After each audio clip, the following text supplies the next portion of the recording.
of the night. Jimmy Rollins is going to try for three. Here he comes. In the air, down the right field line. Way back there. On an RBI hit by Mitchie Poole. Here's the throw to the plate. It's in the air. He is. The 0-2 pitch. Swing and a miss. Struck him out. What's going on, everybody? You're listening to another episode of the Phillies Nation Podcast. It's actually a mailbag episode, so I got some user-submitted questions earlier this week. Looking forward to giving some answers to them and a couple other Phillies things to talk about. But this week, I am joined again by Phillies Nation Editorial Director Tim Kelly and Phillies Nation Deputy Director Destiny Lugardo. Tim, Destiny, how are you guys doing? I'm happy. I'm excited for the season or for spring training to get going. Like at the end of last season, between all the double headers and the bullpen, I was really worn out. But the last couple of weeks, I've started to get that itch back. Yeah, when you're listening to this, it should be 6 days in, which is kind of insane. This off season's been so long, but we survived it. Yeah. It's been a really long off season, and it was really, really slow for about 80% of it. And I think it's picked up the last 3 or 4 weeks, which has helped it move by a little quicker. And like you said, we're a week, right as we're recording, we're a week out from pitchers and catchers reporting. 7 weeks until opening day, around there. So pretty exciting stuff. I'm looking forward to having baseball back. Before we get into the questions, one Philly signing to talk about, and that's Brandon Kintzler, a relief pitcher who was with the Miami Marlins last year. They signed him to a minor league deal, but if he makes the major league team, he will get paid $3 million. Tim, what is your initial reaction to this signing? I like it. You and I were talking about it off air, and it really seems like every year teams make these signings where they invite some relief pitchers that are veterans looking to bounce back or whatever to Major League camp. But it seems like this year the Phillies have actually gotten some guys that were coveted by other teams and chose the Phillies potentially over options with other teams. So you never know, but it can't be worse than last year. And I think a really interesting part of the signing is that Bryce Harper had something to do with that. It makes me think a little bit, Dombrowski's the man in control, but does Harper have a little bit of influence on this roster? Yeah, our own Ty Daubert tweeted, 2 years ago that Bryce Harper said that there was a specific guy coming off the payroll in 2 years, and today the Phillies got him. So now, obviously, Harper was talking about Mike Trout and not Brandon Kintzler, but I do agree. It's pretty interesting that Harper seems to have some pull with some guys. So with that, we will actually jump into our mailbag questions. We got some from Facebook, some from Twitter. Unfortunately, we can't answer all of them, but we are going to answer as many as we can. So the first comes from Mike from Facebook. Will the Phillies go after another free agent starter or a center fielder before camp? Tim, I'll let you start. No, in both cases. Now, they may add another free agent on a minor league deal with an invite, but they've already added Matt Moore and Chase Anderson on major league guaranteed deals, in addition to Ivan Nova. They've given themselves some options there. And then in terms of center field, internally, you have Adam Hazley, you have Roman Quinn. I don't really know exactly what the status of Mickey Moniak is, but it sounds like from some of the reporting with Bob Brookover that the Phillies are at least weighing the possibility of inviting Odubel Herrera to Major League camp. And I would imagine what they're doing here is putting this out to the public as kind of a trial balloon and seeing the reaction and deciding whether they feel like the negative reaction that this will rightfully get is worth what they think Odubel Herrera could provide in center field. That is maybe not a moral way to look at things, but I think that probably is what the dynamic is internally.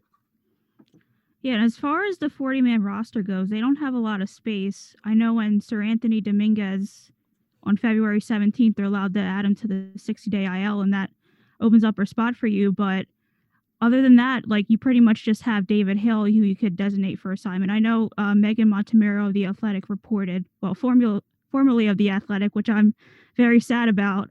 she reported that the arbitration deals the Phillies signed are not guaranteed, so it wouldn't cost a lot of money to get rid of him. But yeah, they just don't have a lot of space for these additions. I feel like the Phillies are pretty comfortable with where they're at, or at the very least, they're kind of like, it is what it is at center field. Dave Dombrowski was asked about what the public perception would be, and he pretty much said that that's not really a factor. I don't know if I really believe that, but yeah, I really don't know about Odubel Herrera.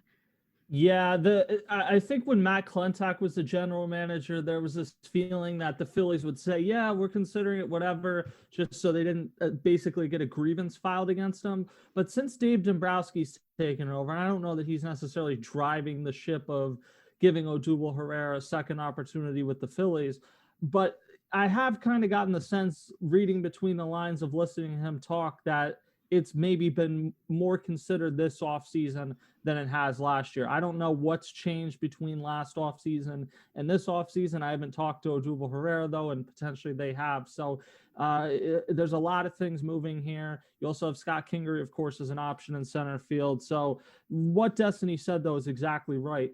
Even if he gets invited to camp, it doesn't really mean that he's going to be on the team. Because he's no longer on the 40-man roster, he would have to blow them away coming into camp, having not played professional baseball in almost 2-3 years, whatever it was, 2 years. It would be hard to do, I think. Yeah, I just generally don't. Go ahead, Johnny. I was just gonna say I agree with that. I mean, he hasn't played in 2 years. He also was like really not good for about a year. His last year he played before he was suspended. So I don't see it manifesting to him actually making the team, but like you said, it does feel like a possibility that he gets an invite. Yeah, and I mean, I understand that they could look at this and say, of all these baseball players, Odubel Herrera might be the best. You could also look at it and say, based on the last year he's had, he might be the worst. But for a team that is desperate to make the playoffs, are they considering the possibility that for half a season he could get hot and that helps them get back to the playoffs? Probably, yeah. I just generally don't see a world where Odubel Herrera is better than like Adam Hazley. I know, like, you know, Adam Hazley, Scott Kingery, like the options in center field are very underwhelming, but you said like he has to pretty much blow them away to get back on that 40-man roster, and I just don't see it happening. And probably the conclusion to this will be him getting released at some point this season. And they haven't done that now because, you know, there was some talk about salaries being prorated again. If they released him before the season started, then they would be stuck with his full pay. So I do feel if the Phillies, they just kind of want to, you know, get themselves away from Odubel and possibly just release him at some point this season. I do think there, though, and I wouldn't add him back onto the roster. I'll be upfront with saying that. I do think, though, of those four, at least when you include Adam Hazley and Roman Quinn, I think Odubel Herrera is absolutely the best baseball player of those three. And there's the possibility, the thing with Odubel Herrera is when he's bad, he's the worst player on your 26-man roster. When he's on, though, he can carry a lineup.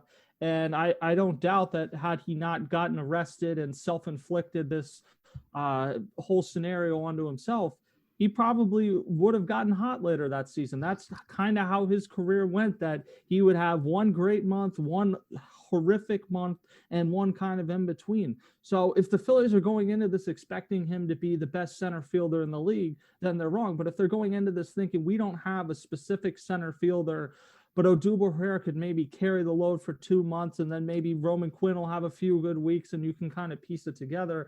I at least see that from a baseball sense. From a public relations sense, it's a very different thing. And again, it's because Odubel Herrera committed a crime. He has no one to blame but himself. Yeah, I think that pretty much sums that up. So on our next question, do the Phillies need a power bat from the bench to replace Jay Bruce? Before we answer that, at his press conference today, announcing that the Phillies had signed Didi Gregorius, Dave Dombrowski also said that they signed Matt Joyce to he's going to come to spring training as a non-roster invitee. I don't think he's like the Jay Bruce replacement, but he's an option. His platoon splits are pretty insane, but he can hit righties pretty well. But back to the question, I think they need someone, and I think that's probably their last move of the offseason is signing I don't know if it's a Brad Miller. They've been linked to Marwin Gonzalez, but Gonzalez a switch hitter, but a lot better from the right side. I don't know where they go. I don't know if they look for versatility, which Gonzalez probably offers better than anyone on the market right now. But Tim, I'll throw it to you. What do you think? I think they do need someone. It could still be Jay Bruce. He's still a free agent. The problem with Jay Bruce, like over the last 2 years, he's essentially this type of player that is either going to hit a home run or strike out, but he hit a home run at a high enough clip that it was worth it. And actually, metrically, he graded out pretty well in the field last season. The problem is he just hasn't been able to stay healthy since he's been with the Phillies. So if you go in another direction, Matt Joyce is maybe part of that, but you're also back to the wonderful, and I say that sarcastically, world of pitchers hitting, where you're going to need a lot more pinch hitters than you did last year. And I think that's a lot more along the lines of what Matt Joyce would be. I think Brad Miller would be a great option. I thought he would have been a great option last year as well. So you have him, and Shin-Soo Choo is also someone that John Heyman linked them to. So you have a few options, and I do think they need to add another person, whether it's Brad Miller, Jay Bruce, whoever. I'm a little less high on Marwin Gonzalez because I think you need like a real potentially impact bat off the bench, and someone that if Andrew McCutchen struggles or whatever the case is, can play left field once in a while. Yeah, I don't think the Matt Joyce signing takes them out of Brad Miller. It feels like them bringing in like Josh Harrison and Logan Forsythe, like guys just to compete for a spot on the bench. I don't think he's the answer, but we've been talking about it since forever that Brad Miller is this great option for this team, and he's probably the best fit for what they need because they do need that power bat who could come in the 8th inning and get you a key hit, and they also need a guy who could play multiple infield positions and play the outfield. So it just makes too much sense for them to not seriously consider signing Brad Miller. Yeah, I think everyone at Phillies Nation for the past year and a half has been making, the argument for Brad Miller to be a Philly. Obviously, Ty wrote that article last year, and I think it's not a bit. Like, that's the thing. Like, I don't want to out anyone. No, it kind of is. Okay, but it's a bit that's true. Like, Brad Miller is legitimately like, yeah, it's a bit to a degree, but Brad Miller actually was excellent with the Phillies. He had a really hot stretch last year with the Cardinals as well. I think he's the best option available for what you're looking for, and the fact that there isn't a DH this year could benefit you in getting him to come here and maybe come here at a slightly cheaper price. We haven't heard much about his market.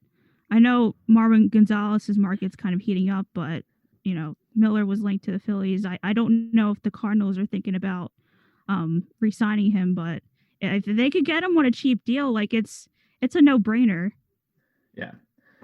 I mean, he hits without batting gloves, and he's good at it. I don't really know what more you need from your power hitting lefty off the bench. But our next question, it's a good one. It comes from the Fransky in LA Twitter account.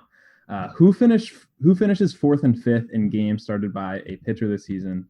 Obviously, we're all gonna go under the assumption that Aaron Nola, Zach Wheeler, and Zach Eflin all stay healthy this season. Destiny, I'll start with you. Who do you think finishes 4th and 5th?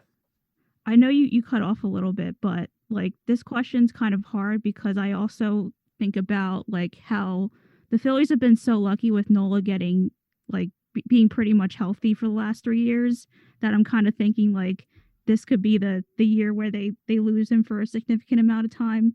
It's not a good thought to think about. Zach Wheeler had that middle finger problem that could impact his ability to be, top 3 in starts. And then Eflin's been pretty prone to back injuries and whatnot. But I do think they're going to be in the top 3 in starts. As far as like 4th and 5th, I got to go with Matt Moore. I think they're really intrigued by him. They're really intrigued to finally have a left-handed arm. I think he'll be the best out of, him and Chase Anderson. So I'll go with him 4th and then 5th, like Spencer Howard. They do have to control his innings at the beginning of the year. That'll impact the amount of starts that he can make. But I do think he'll build up that arm strength, get that velocity up, and eventually he'll start a lot of games for the Phillies. Vince Velasquez is kind of an interesting case because he's not a very good reliever and he's not a very good starter. So where do you put him in that equation? I do think he'll rack up a lot of starts. He has a good chance to get, he has a good chance of starting a lot of games. I don't know if it'll be the fourth most amount of games, but it'll be interesting to see how his season unfolds. Yeah, he hasn't been consistently, at least, a very good starter or a very good reliever. But one of the concerns about him early when he got to the Phillies and people were really high on him was that he had injury problems. And minus that time he got hit in the hand and made the play with his left hand, he's been pretty healthy over the last few years.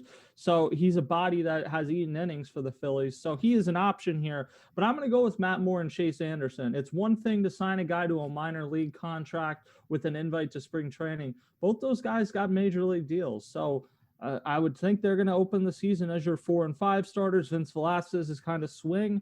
And it wouldn't shock me entirely if Spencer Howard's not even on the opening day roster, if he's in extended spring training or whatever that looks like this year. We don't know exactly what the minors are going to look like, but to the point where they're able to control him, where in the second half of the season and maybe even into the playoffs, you don't get into a situation with Spencer Howard where it's like Matt Harvey or Steven Strasburg, and you have this big debate about whether you can use him in the postseason. So that's how I'd see it shaking out. Ranger Suarez is an option, go down the list, but I would say Matt Moore and Chase Anderson would be your guys there.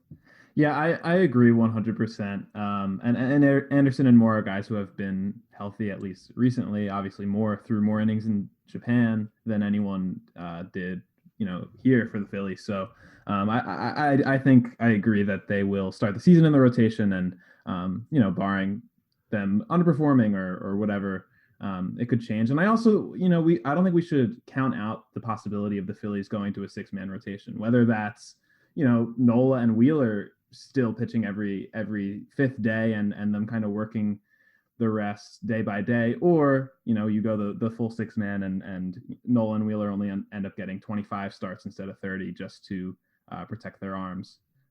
But yeah, we will see. And definitely a deep rotation this year.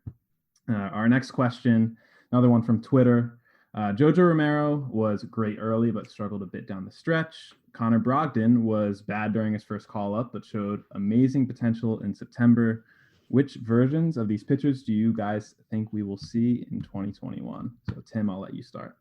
I've been trying to figure out who runs this Jack Fritz fans account because I've known Jack since we were in college, and no, he claims at least not to know who runs that. So I'm always interested to see who runs that. But I think you need one of Jojo Romero or Ranger Suarez to pitch like the pitcher that they were over the last. You had Ranger Suarez 2 years ago, kind of gave you a flash, and then Jojo Romero smashing the Red Bulls gave you a flash of it. You need at least one of those guys to hit. Connor Brogdon's a guy you're banking on. I mean, down the stretch of that season, he looked like he could be an all-star caliber reliever, and it is just so past time that the Phillies have someone come up out of the bullpen.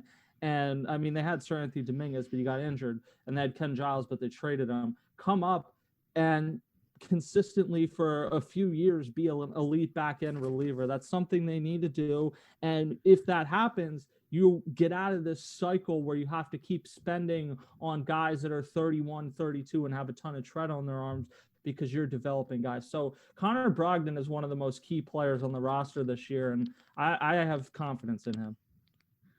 I don't know if you're necessarily banking on his success because he signed Archie Bradley. You're bringing back Hector Neris.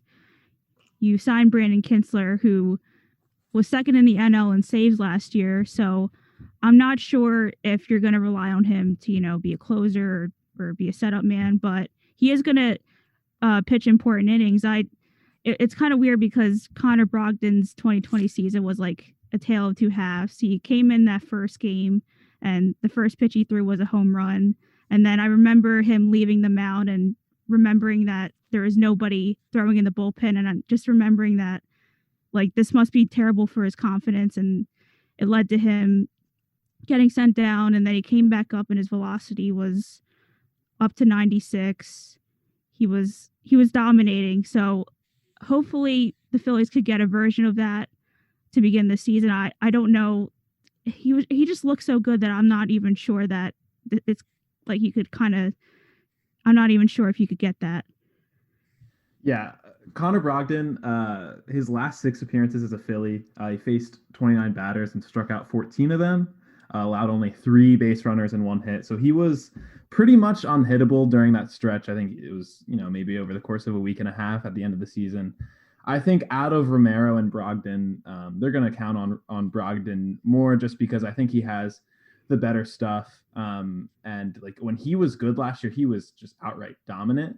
And, Destiny, you mentioned he might not, be pitching in the 8th inning in a really high leverage situation at the beginning of the season because they have guys. But I think, he's the kind of guy who could be put into those situations later if he pitches well in the beginning of the season. As for Romero, he pitched well, probably the first 6 or 7 appearances of 2020, and then kind of, fell off from there. But outside of his stuff, which, he was throwing 96, which was kind of unbelievable for a guy who, barely topped 90 in the minor leagues, I don't think that you can be a guy who crushes a Red Bull when you enter in from the bullpen and not be good. Like, I don't know if that's possible. So I think from that standpoint, he almost has to be good. I also think, though, he could be really mediocre, but the Red Bull thing could carry you for a while. Like, people are going to like you because of the Red Bull. It's the same as if you ride the bullpen card or whatever. The other thing I would say is that we don't know who the Phillies closer is going to be to open the season. It's not going to be Connor Brogdon, but my point is, Archie Bradley signaled a willingness to pitch in whatever role. Hector Neris has been the closer. The second the Phillies acquired Brandon Workman last year, they made him the setup man. So I don't think Connor Brogdon's going to open the season. He'll probably open the season as your 6th or 7th inning guy. It would not shock me in the least, though, if this team is going to have success if he's pitching in the 8th or 9th inning by August or September. Yeah, I definitely agree with that. Our next question comes from former Phillies Nation contributor Brandon Apter on Twitter. Do the Phillies realistically have a chance to compete with the Braves, Nationals, and Mets, or will it still take another few years? So the thing about this question is, I don't know what situation leaves the Phillies better in a few years than they are right now. A lot would have to go right then, or a lot would have to go wrong right now. If they're going to overtake those teams, it'd be now. I'm going to say the Nationals probably don't belong on that list. I know they won the World Series 2 seasons ago, but everyone's getting older and they haven't done too much this offseason to build a lineup around Juan Soto. And, the Mets obviously have gotten a lot better, but back to, the question, are the Phillies good enough?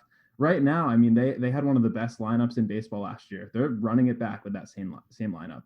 They have a really good top 2 in the rotation, and Zach Eflin, who knows? He was good last year. So the rotation, solid. The lineup is pretty stacked, and if they had a good bullpen last year, they probably make the playoffs. So again, I think right now you're looking at the Phillies' best shot to make a playoff run probably for the next 5 years, because you're looking at Zach Wheeler aging into his contract, JT Realmuto aging into his contract, Bryce Harper aging into his contract.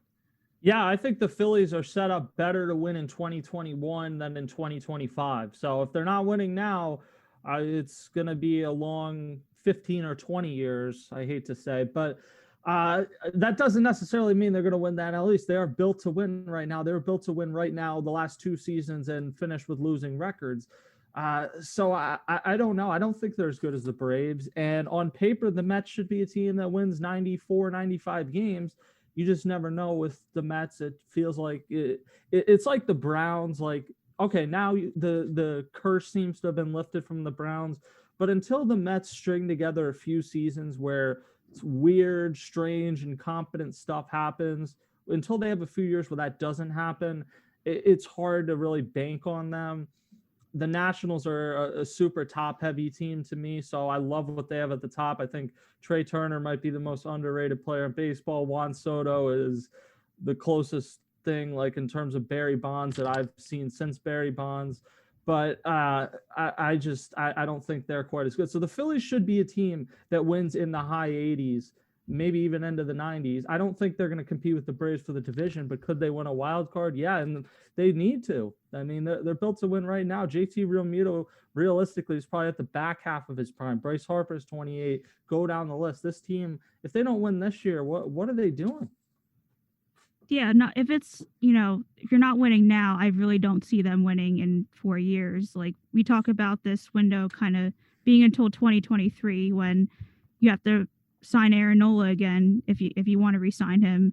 Rhys Hoskins is out of arbitration years. So that's two big pieces of your core that you don't have. And then you also have Realmuto aging and Harper aging.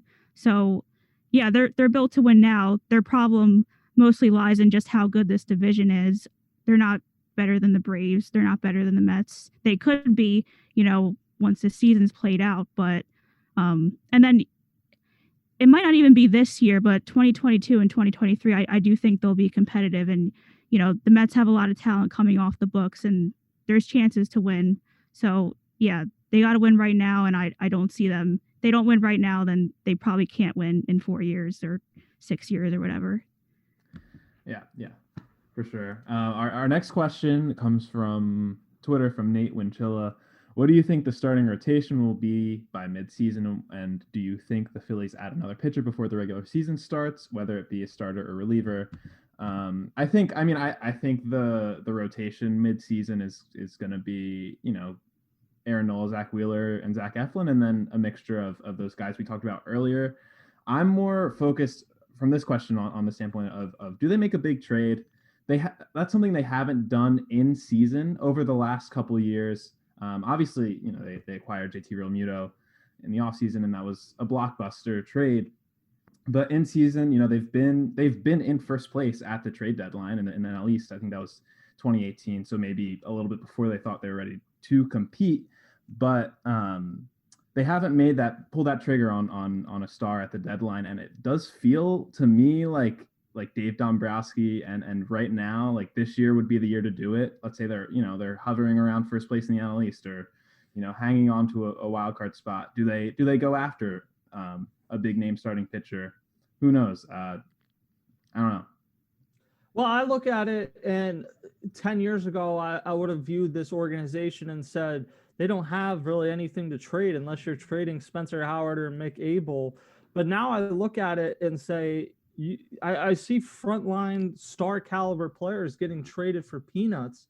So Dave Dombrowski is one of the greatest of all time at making major deals. Some have hit, some have really not hit, but he's made the deals. So if they're in a position to do that, yeah, I think they will. And whatever happened, he has found a way to convince ownership to spend this year, and acquiring a pitcher like that would likely require you going over the luxury tax threshold. But if John Middleton senses that chance and Dave Dombrowski seemingly has a good relationship with them, I don't think that ownership would stand in the way.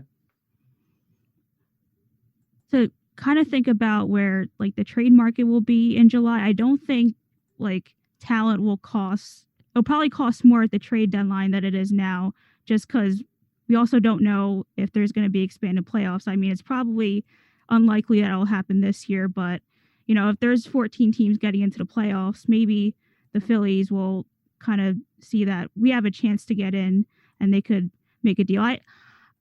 I think about this a lot. I do think there's a chance that Vince Velasquez could be traded. And we were talking about like how they have a lot of starting rotation. They have a lot of starting pitching in Chase Anderson, Matt Moore, and then Vince Velasquez could be the odd man out. I mean, they were shopping him in December, so I wouldn't be surprised if he's not on this team come the trade deadline.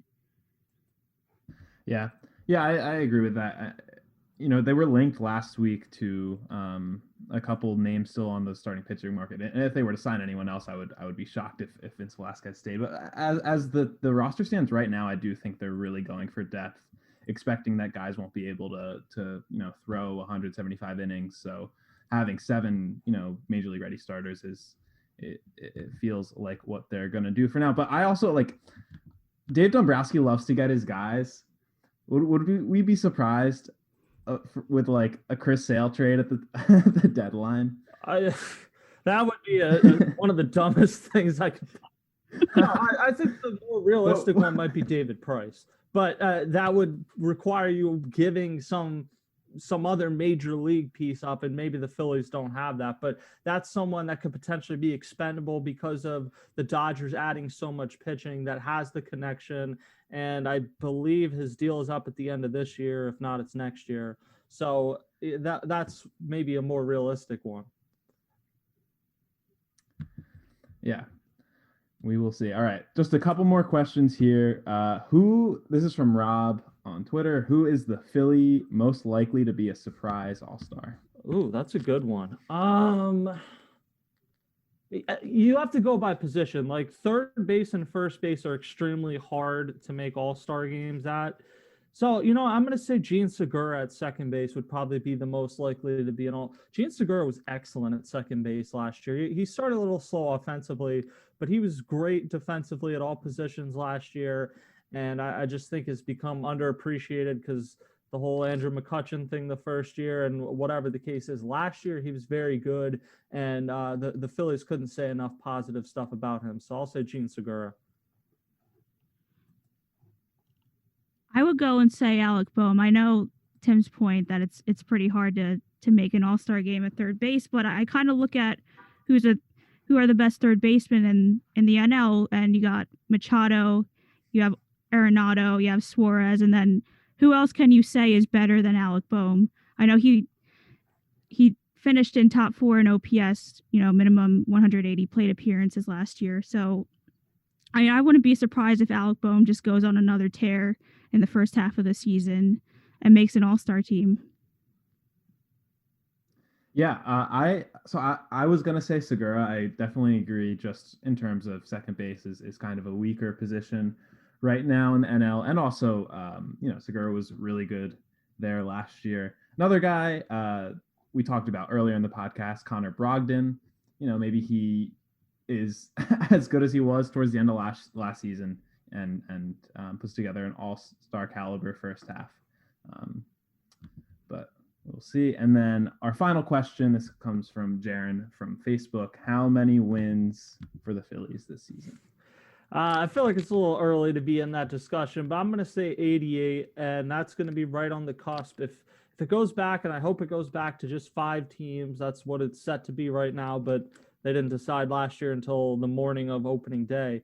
I'm going to say that's right on the cusp, so I'm going to say 88 games. So I'm a little more optimistic. I would say they reach 90 games. Or they win 90 games. I know that they have a lot of talent to do so. Didi Gregorius said that in the press conference earlier. It's going to be hard in this division, but I do think at least they'll be close to making the wild card. I don't know if 90 games will get you to a wild card spot, but yeah, I would say they finally finish above 500 at the very least, but I'd say 90 games. Yeah, I agree. I think they're in the 88 to 90 range. I guess I should give an exact number. I'll go with 90 as well. But I do agree, this National League right now, you have the Braves, Mets, Dodgers, and Padres. So that means that getting a wild card spot, you might need 93 wins. And so, it would not be as surprising to see the Phillies, like you said, finally get above 500 and then, have a really good season, but still miss out, assuming that it's a 5-team playoff from the National League and American League again. But that, as I said, was our final question. So that'll do it for this mailbag episode of the Phillies Nation podcast. Thanks again to Tim and Destiny for coming on. And thanks to everyone for listening. And we'll talk to you again next week.